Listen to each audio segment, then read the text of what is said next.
Bismillahirrahmanirrahim. Assalamualaikum warahmatullahi wabarakatuh. Bapak-bapak, ibu-ibu, mas-mas, mbak-mbak, khususnya adik-adikku sekalian yang dirahmati Allah dimanapun Anda berada. Kembali di Iip Channel bersama saya Iip Wijayanto.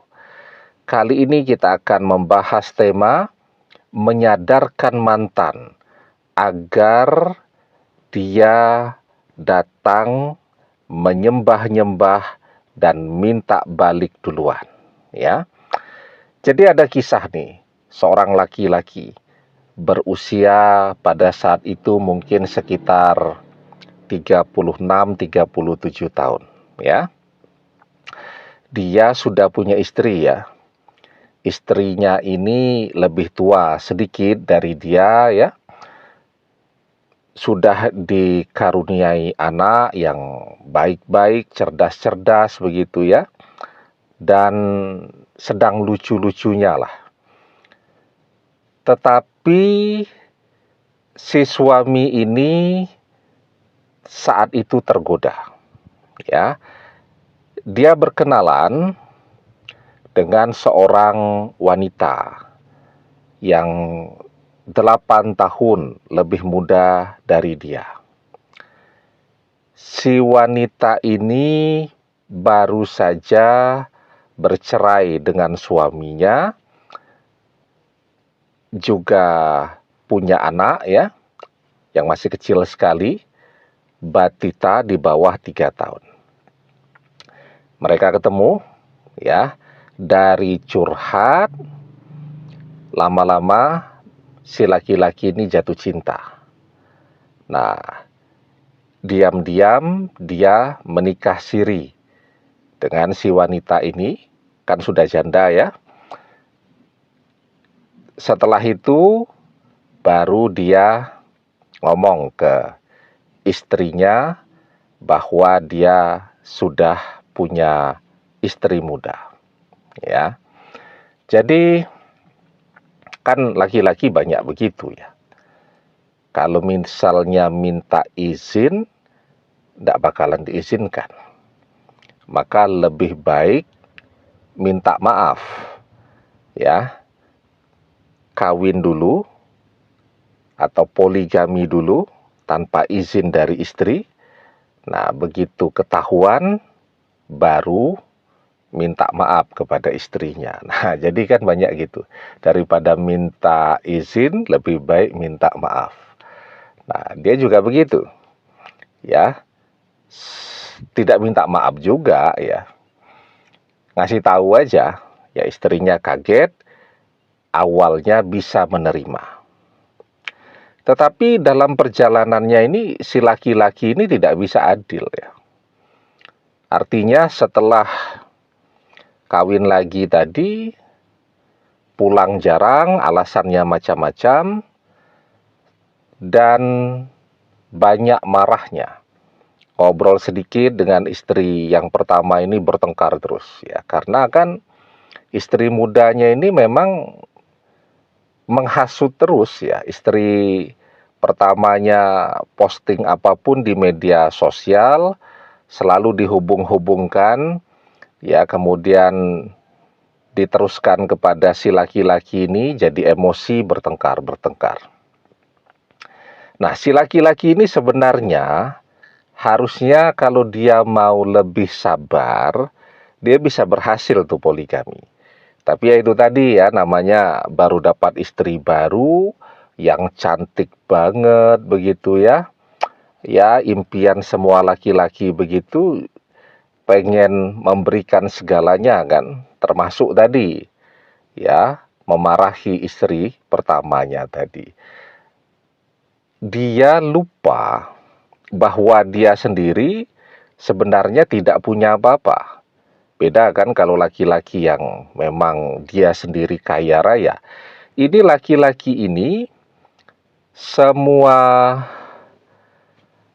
aset yang mereka miliki itu milik istri pertamanya. Mereka punya rumah besar gitu kan. Tapi rumah itu adalah warisan lahannya itu warisan dari orang tuanya si istri ini. Kemudian membangunnya pun pakai duitnya si istrinya.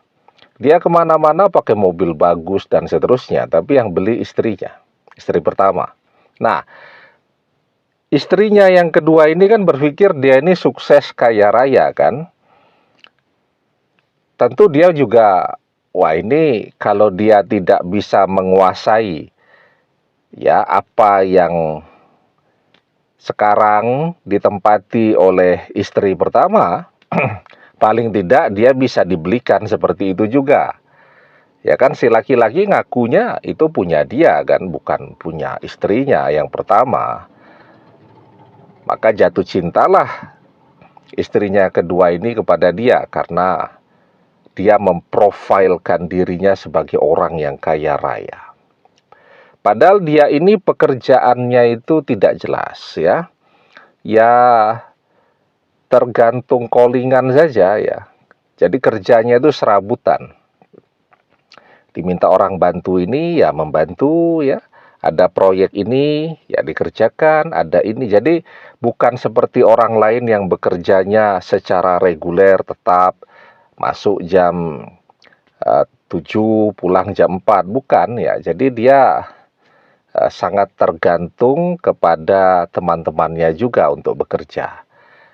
Jadi dia memang punya tabungan karena istrinya yang pertama itu mau dinafkahi tidak apa-apa, bagus, tidak dinafkahi pun tidak apa-apa karena dia punya income besar, punya pekerjaan yang bagus ya. Nah, jadi dia lupa diri. Jadi setelah semakin sering bertengkar, istrinya yang pertama nih mikir nih, bagaimana caranya untuk menyadarkan dia ini. Maka oleh istrinya yang pertama ini diusirlah dia. Ya. Lah terus mau ngapain? Kan memang itu rumah punya istrinya. Apalagi di sekeliling rumah itu juga saudara-saudara istrinya semua. Nah, terus dia mau ngapain kan? Mau apa ngamuk, mau marah-marah pun artinya dia sendiri, istrinya rame-rame kan keluar dari rumah. Baru dia kelabakan. Baru kelabakan di situ dia berpikir bahwa istrinya yang kedua ini akan menerima dia. Ya, istrinya yang kedua ini kan juga punya rumah walaupun kecil ya. Di situ dia menempatinya bersama anaknya yang batita tadi bawah 3 tahun sama pembantu, budenya 1. Dan itu juga rumah warisan dari orang tuanya, istrinya yang kedua. Nah, dia berpikir diusir dari rumah istri pertama, enak langsung masuk ke rumah istri kedua. Dan itu memang yang dia inginkan. Tetapi istrinya yang kedua tahu nih, ya, oh ternyata laki-laki ini tidak punya apa-apa nih. Ya, harusnya kan diusir dari rumah. Dia masih punya rumah lain yang banyak, namanya orang kaya kan. Atau gampang lah beli yang baru di perumahan, mudah saja kan, rumah dijual di mana-mana. Ternyata tidak punya apa-apa. Terpaksa ngekos, ya. Habis itu mobil juga dikembalikan, wong punya istrinya naik sepeda motor. Nah, sepeda motor itulah satu-satunya harta yang dia beli dengan duitnya sendiri. Dalam perjalanannya tidak lama, ketika istrinya yang kedua ini menyadari bahwa dia ini tidak punya apa-apa, selama ini juga cuma numpang kepada istrinya yang pertama, sudah nggak mau dia. Karena kemarin dalam bayangan dia, cowok ini kaya nih, ya bakal dibelikan rumah juga nih seperti yang ditempati oleh istrinya yang pertama. Ya bakal dibelikan mobil juga nih seperti yang biasa dia pakai nih. Dan seterusnya, ternyata tidak punya apa-apa, pekerjaannya serabutan ya. Dan seterusnya, sudah ya bertengkar juga nih dengan istri kedua. Dan istri keduanya juga dihasut oleh teman-teman sahabat-sahabatnya, udah minta cerai aja tuh. Ya. Nah, dalam keadaan seperti itu, diusir oleh istri pertama, ditolak oleh istri kedua, baru menyadarkan dia, ya, bahwa dia selama ini lupa diri. Dia sangat tergantung dan membutuhkan istrinya yang pertama, paling tidak untuk rumah kan. Orang sudah biasa ngaku kemana-mana, ini rumah saya, keren dan seterusnya. Tahu-tahu harus kembali ke kos-kosan, mau nerima tamu, ada teman mau datang, sudah bingung. Nah, jadi ya, itulah realitanya. Begitu dia ditolak oleh istri keduanya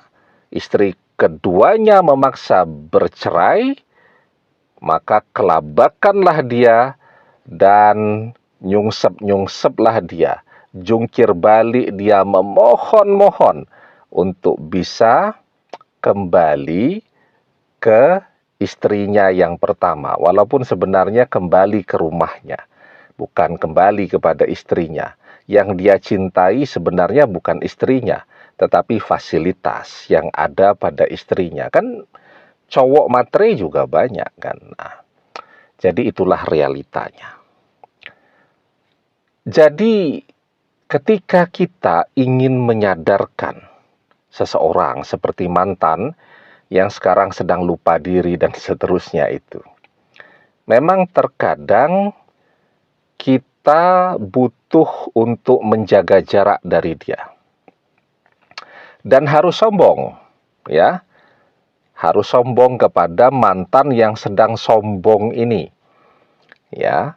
Kenapa demikian? Ya, kalau dikejar-kejar terus kita yang mohon-mohon, dia jadi tambah sombong. Merasa dibutuhkan, berasa diri dia artis kan. Ya, dikejar-kejar gitu. Tetapi begitu dia disombongi, itulah dia baru tersadar ya, bahwa satu, disombongi itu tidak enak. Yang kedua, dia baru menyadari bahwa selama ini dia bisa seperti itu karena kontribusi besar kita di dalam kehidupan dia, seperti kisah tadi. Karena itu ada sebuah nasihat yang sangat bagus. At-takabbur alal mutakabbir sodakoh. Sombong kepada orang yang sombong itu adalah sedekah untuknya, ya.